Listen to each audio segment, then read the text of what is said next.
கதை கேட்க ரெடியாக இருக்கிற பசங்களா? டிசிப்ளின் தான் உண்மையான ஃப்ரீடம். நான் உங்களுக்கு ஒரு சிம்பிளாக என்னோட ஒரு பழைய கதையை வச்சு சொல்கிறேன்.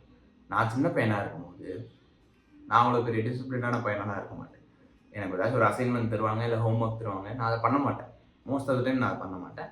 ஸோ கிளாஸில் போயிட்டு எங்கள் டீச்சர் என்னை திட்டுவாங்க, நானும் திட்டு வாங்கிட்டு நான் போய் வெளியே நின்றுடுவேன். ஓகேங்களா? பட் ஆனால் எனக்கு மனசுக்குள்ளே ஒரு பிரச்சனை இருக்கும். சரி, நம்ம அந்த இதை பண்ணிருக்கணுமே. எனக்கு மனசுக்குள்ளே ஒரு வலி இருக்கும். சரி, நம்ம அந்த ஹோம் ஒர்க் பண்ணியிருந்தா இப்போ நம்ம அசிங்கப்பட்டுருக்க மாட்டோமே, இப்போ நம்ம கஷ்டப்பட்டுருக்க மாட்டோமே அப்படின்னு சொல்லிட்டு நான் ஏன் அந்த ஹோம் ஒர்க் பண்ணலன்றதை நம்ம அனலைஸ் பண்ணி பார்த்தோன்னா 2 விஷயம். டிசிப்ளின். நான் டிசிப்ளின்டாக இருந்தேன்னா அந்த ஹோம் ஒர்க்கை நான் எப்போ பண்ணியிருப்பேன். பட் ஆனால் நான் பண்ணலை. அதுக்கு காரணம் என்னென்னா, அந்த ஹோம் ஒர்க்கை விட இன்னும் கொஞ்சம் எக்ஸைட்டடான விஷயங்கள் எனக்கு நிறைய இருந்தது. ஸோ நான் அதில் டிஸ்ட்ராக்ட் ஆகிட்டேன். ஆனால் அந்த டிஸ்ட்ராக்ட் ஆகாமல் இருக்கிறதுக்கு நோ சொல்கிறதுக்கு தான் டிசிப்ளின். இப்போ நான் எதுக்கு இந்த கதையை சொல்கிறேன்னா, நம்மளோட நிறைய பேர் டிசிப்ளினாக இருக்கிறவங்கள பார்த்து என்னடா நம்ம வாழ்க்கையில் சந்தோஷமாகவே இருக்க மாட்டோம் போல, எப்போ பார்த்தாலும் ஒரு மிஷின் மாதிரி ரோபோட் மாதிரி பண்ணிக்கிட்டே இருக்கான் அப்படின்னு சொல்லிட்டு நம்ம ஜென்ரலாக அப்படி தான் திங்க் பண்ணுவோம். பட் உண்மையாக சொல்ல போனால் டிசிப்ளின்டாக இருக்கிறது தான் ட்ரூ ஃப்ரீடம். இப்போ நான் டிசிப்ளின்டாக இருந்து அந்த ஹோம் ஒர்க் எழுதி முடிச்சு எங்கள் டீச்சர்கிட்ட போய்ட்டு கொடுத்துருந்தேன்னா நான் வெளில நின்றதை விட ரொம்ப சந்தோஷமாக ரொம்ப ஃபுல்ஃபில்டாக இருந்தது. பட் நான் அதை பண்ணலை. அதுக்கு காரணம் என் மைண்ட் என்ன கண்ட்ரோல் பண்ணேன். சிம்பிள். டிசிப்ளின், ஃப்ரீடம், இது ரெண்டும் தனித்தனி வார்த்தை, ரெண்டுமே ஒன்று தான். உங்கள் மைண்டே உங்களால் கண்ட்ரோல் பண்ண முடியும்னா நீங்கள் எப்படி ஃப்ரீடமாக இருக்கீங்கன்னு நினச்சிருக்கீங்க? புரியுதுங்களா இந்த கான்செப்ட்? இப்போ கமெண்ட்டில் ஒருத்தர் என்கிட்ட ஒரு கேள்வி கேட்டாரு. அது என்னன்னு நான் உங்களுக்கு எக்ஸ்பிளைன் பண்ணுறேன். ப்ரோ, நெக்ஸ்ட்டு டிசிப்ளினை பற்றி பேசுங்க அப்படின்றாரு. ஸோ பழைய வீடியோவில் நான் அவர் கேட்ட ஒரு டாபிக்கு நான் பேசியிருந்தேன். இப்போ டிசிப்ளினை பற்றி எனக்கு கொஞ்சம் எக்ஸ்பிளைன் பண்ணுங்க ப்ரோ அப்படின்ட்டு.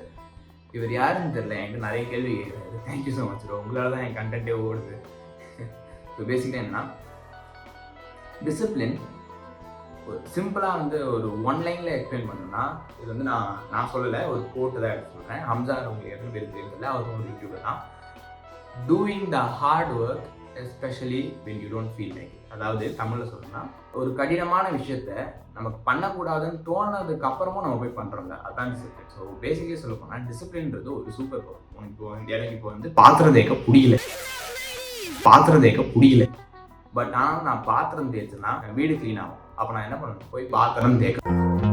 அதுதான் டிசிப்ளின். அதாவது பார்ட் இருக்கு. ஒன்று லிசர்ட் பிரெயின். அதாவது அது என்னன்னா, எப்பவுமே கம்ஃபர்ட், ப்ளஷரை மட்டும்தான் சீக் பண்ணும். நீங்கள் மாஸ்டர்பேட், ஜங்க் ஃபுட் சாப்பிட்றது, இது எல்லா கருமத்தையும் அந்த லிசர்ட் பிரெயின் தான் உங்களுக்கு பண்ணுது. இன்னொரு சைடு பார்த்தீங்கன்னா, உங்களோட சப்கான்ஷியஸ் மைண்ட். இதெல்லாம் சும்மா ப்ரோ சயின்ஸ் தான், ரொம்ப சயின்ஸ்லாம் நினைக்காதீங்க. எனக்கு சயின்ஸ் மேத்ஸ் வராது. சிக்மா வேல் பிரெயின் இருக்குல்ல, இது லாங் டேர்மில் உங்களுக்கு எது ஹெல்ப் பண்ணுமோ அது. ஸோ பேசிக்கலி எக்ஸசைஸ் பண்ணுறது, ஒரு பிஸ்னஸ் ஸ்டார்ட் பண்ணுறது, இல்லை நல்லா படிக்கிறது, what ever it is that's going to help you in your future. அது இந்த சிக்மா வேல் பிரெயின் உங்களுக்கு ஹெல்ப் பண்ணும்.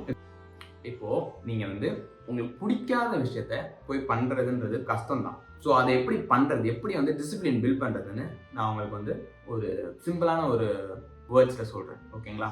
அதாவது ஒரு சிம்பிளான வேலை சொல்கிறேன். ஃபர்ஸ்ட் ஆஃப் ஆல், ஒரு எமோஷனல் கனெக்ஷன் வச்சுக்கணும். நம்ம மனுஷங்களுக்குலாம் இருக்கிறதுலே ஒரு பெரிய சூப்பர் பவர்னா நம்மளோட எமோஷன்ஸ். எல்லாருமே நம்ம எமோஷன்ஸை வீக்காக நினச்சிட்டு இருக்கோம். பட் ஆனால் டு பி ஆனஸ்ட், மனுஷங்களுக்கு எமோஷன்றது ஒரு பெரிய சூப்பர் பவர். ஏன்னா இப்போ நீங்கள் ரொம்ப ஒரு உதவாக்கரையாக இருக்காங்க, திடீர்னு உங்கள் ரிலேஷன்ஸ் உதவாக்கரையாக இருக்கீங்க, ரொம்ப வேஸ்ட்டான ஒரு ஆளாக இருக்கீங்க நீங்கள் இப்போ. ஓகேங்களா? உங்கள் அம்மா உங்கள் ரிலேஷன் என்ன இப்படி புள்ளைய பிரிச்சிருக்க, உதவாக்கரையாக இருக்குதுன்னு சொல்லிட்டு உங்கள் அம்மாவை இறச்சிட்டாங்கன்னு வச்சுக்கோங்க. அப்போ உங்களுக்கு ஒரு ஃபயர் வரும். அந்த எமோஷனை யூஸ் பண்ணி நீங்கள் வாழ்க்கையில் பெரிய ஆளாக இருக்கீங்க. ஓகேங்களா? ஸோ அந்த எமோஷனுக்கு இவ்வளோ பவர் இருக்குது. ஸோ நீங்கள் அந்த எமோஷனை வேஸ்ட் பண்ணுறதுக்குள்ள என்ன பண்ணலான்னா, அந்த எமோஷனை ஒரு கோலோட ஓரியன்ட் பண்ணி அந்த எமோஷனை யூஸ் பண்ணி நீங்கள் அந்த கோலில் பெரிய ஆள் ஆகலாம்.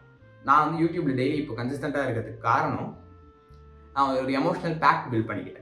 எனக்குன்னு ஒரு கோல் வச்சுக்கிட்டேன். அண்ட் அந்த எமோஷனல் பேக்ட்னா, இப்போ என்னால் ஒரு ஜிம் மெம்பர்ஷிப் கூட அஃபோர்ட் பண்ண முடியல. ஏன்னா என் வீட்டில் அவ்வளோ எக்ஸ்பென்சஸ் இருக்குது. ஸோ என்ன மாதிரி எத்தனை பேர் கஷ்டப்படுறாங்கன்னு எனக்கு தெரியும். அட்லீஸ்ட் என்ன மாதிரி ஒருத்தன் கஷ்டப்பட்டானா கூட நான் அவனுக்காச்சும் ஹெல்ப் பண்ணுன்றதுக்காக எனக்கு ஒரு பர்பஸ் இருக்குது. இப்போ அந்த பர்பஸை நான் கண்டுபிடிச்சேன். ஸோ அதனால் எனக்கு டிசிப்ளினாக இருக்கிறது ஒரு மேட்டரே இல்லை.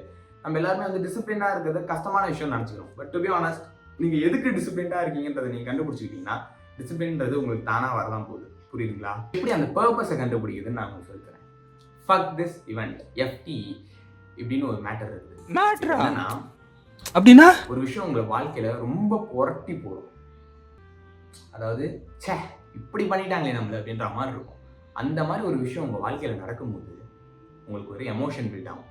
இனிமேல் இந்த வாழ்க்கையில எனக்கு அந்த மாதிரி நடக்கவே கூடாதா அப்படின்னு சொல்லிட்டு நீங்கள் எப்போ வெறி கொண்டு ஒர்க் பண்ண ஆரம்பிக்கிறீங்களோ அப்போ தான் உங்களுக்கு டிசிப்ளின்ன்றது ஒரு பை ப்ராடக்டாக வரும். அதனால் டிசிப்ளின் பில்ட் பண்ணுறதுக்குன்னு வந்து தனியாக ஒரு சைட் நோட்லாம் எதுவுமே இல்லை டு பி ஆனஸ்ட். சில பேர் என்ன சொல்லுவாங்கன்னா டிஸ்ட்ராக்ஷன்ஸ்லாம் கட் பண்ணுங்க அப்படின்வாங்க. உங்களால் உங்கள் வாழ்க்கையில் டிஸ்ட்ராக்ஷனை கட் பண்ணவே முடியாது. எப்போவுமே வந்து நம்மளை சுற்றி எல்லாத்தையுமே அவாய்ட் பண்ணணும்னு நினைக்காதீங்க. எல்லாத்தையும் நீங்கள் அவாய்ட் பண்ணுற அளவுக்கு ஸ்ட்ராங் ஆகுங்க. எப்போவுமே வந்து யானை உள்ளே வர போகுதுன்னு சொல்லிட்டு செவுறு கட்டுறதுக்கு பதிலாக நீங்கள் யானையை கொல்ற அளவுக்கு தயாரானீங்கன்னா தான் செவுறு இல்லாத இடத்துல கூட உங்களால் யானையை கொல்ல முடியும். இல்லைனா நீங்கள் அந்த செவுறு மேலே தான் டிபெண்ட்டாக இருப்பீங்க. புரியுதா நான் சொல்கிறது? ஸோ அதனால் உங்கள் அட்மாஸ்பியரில் இருக்கிறதெல்லாம் தூக்கி போடுறதுக்கு பதிலாக இப்போ வந்து நீங்கள் ஃபேட் லாஸில் இருக்கீங்க, அங்கே ஒரு லாலிபாப் இருக்குது, அந்த லாலிபாப்பை தூக்கி போட்டிங்கன்னா நீங்கள் ஃபேட் லாஸில் ஜெயிப்பீங்கன்னு நினைக்கிறீங்களா? கிடையாது. அந்த லாலிபாப் அங்கே இருக்குது, உங்கள் வீட்டில் இருக்கிறவங்களாம் அதை சாப்பிடுவாங்க. லாலிபாப் அங்கே இருக்குது, ஆனால் நான் சாப்பிட மாட்டேன் அப்படின்னு சொல்லிட்டு நீங்கள் எப்போ ஸ்ட்ராங்காக நோ சொல்கிறீங்களோ அப்போ தான் நீங்கள் ஃபேட் லாஸ் பண்ணுவீங்க. ஸோ அதனால் டிசிப்ளின்றது ஒரு லிட்டில் சூப்பர் பவர். ஓகேங்களா? ஸோ அதை கற்றுக்கிறதுக்கு நீங்கள் ஒரு எமோஷனல் பாண்ட் யூஸ் பண்ணிக்கணும். அதாவது நீங்கள் வந்து இப்போ அதை மேனிப்புலேட் பண்ணுறீங்க, ஈஸியாக இருக்கிறதுக்கு நான் உங்களுக்கு சொல்கிறேன். ஏன்னா இப்போ வந்து டிசிப்ளின்றது ஒரு வேகான கான்செப்ட் தான். யாராலையுமே 100 times டிசிப்ளினாக இருக்க முடியாது. யாருமே அவ்வளோ பர்ஃபெக்டும் கிடையாது. இப்போ நானே பார்த்தீங்கன்னா எப்போவுமே டிசிப்ளினாக இருக்க முடியாது. ஏன்னா we are all human. இந்த ஃப்ளா தான் நம்மளை ஹியூமன் ஆக்குது. அண்ட் அந்த ஃப்ளா தான் நம்மள ஒரு அழகான விஷயமாகவும் மாற்றுது.